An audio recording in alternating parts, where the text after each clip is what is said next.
तो घमंडिया गठबंधन का एक ही मकसद है कि किस प्रकार से नरेंद्र मोदी जी को हिंदुस्तान के प्रधानमंत्री पद से हम लोग हटावें।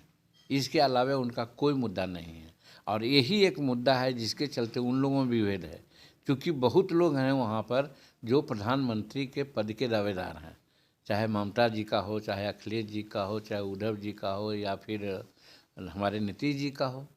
तो कहने का मतलब है कि पद एक है, अब अनेक लोग आज ही से ललायित हैं, तो कहाँ एक साथ रहेंगे, झगड़ा होगी ही। इसलिए जो घमंडिया गठबंधन है उसमें जो पटना में शुरू बैठक हुई थी, उसी समय हमने कहा था कि साहब ये लोग ताश के पत्ते के तरह छिटक जाएंगे, छितरा जाएंगे। आज स्थिति वही हो रही है। इसलिए उनका इरादा सिर्फ ये है कि मुख्य प्रधानमंत्री कौन हो, और दूसरे तरफ जो एनडीए के लोग हैं, नरेंद्र मोदी जी हैं, उनका इरादा बहुत नेक है कि हिंदुस्तान कैसे धर्मगुरु बने। संसार का आज तीसरा अर्थव्यवस्था बन रहा है हिंदुस्तान, इसकी चर्चा वो करते हैं। वो चंद्रयान पर भेजे हैं अपने यान को, इसकी चर्चा करते हैं। सूर्य को 15 लाख दूरी से एग्जामिन करने की बात करते हैं, वो करते हैं। या G20 की बैठक हुई, दर्जनों राष्ट्राध्यक्ष आए, और किस प्रकार से शेर के तरह से हिंदुस्तान एक गुरु के तरह से अपना वहाँ पर मान्यता दिया, और नरेंद्र मोदी को सब कोई मान्यता किए।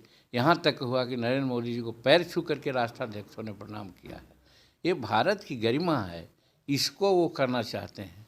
तो कहने का मतलब कि एक तरफ वो बात है कि देश को धर्म गुरु क्या कहते हैं, विश्व गुरु बनाना चाहते हैं, देश को हम आगे बढ़ाना चाहते हैं, देश को संसार का प्रथम अर्थव्यवस्था की ओर ले जाना चाहते हैं।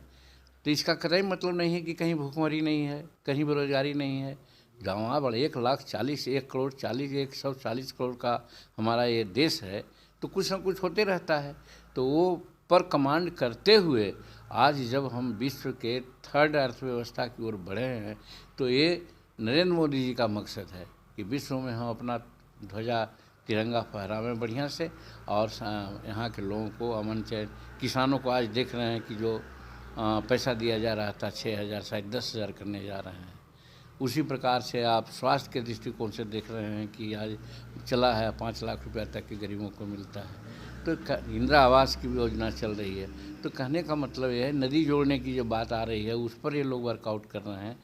तो एक तरफ देश के विकास की बात कर रहे हैं, और दूसरी तरफ सिर्फ प्रधानमंत्री की बात कर रहे हैं। तो वेस्टेड इंटरेस्ट है, इसलिए इन लोग एक नहीं रहेंगे। और हम कह सकते हैं कि ये लोग चुनाव भी एक होकर के नहीं लड़ेंगे, और चुनाव के बाद आपस में लोगों का घमासान होगा। और हम समझते हैं कि प्रधानमंत्री का तो पद खाली नहीं है। हर हालत में नरेंद्र भाई मोदी जी 400 सीट ला करके देश का तीसरा बार प्रतिनिधित्व करेंगे, और बिहार में हम लोग 40 का 40 सीट उनको देने का प्रयास करेंगे। यही है। और इस मायने में ये जो घमंडिया गठबंधन है कहीं नहीं है, दूर दूर तक के हम लोगों के साथ नहीं, सामने नहीं है।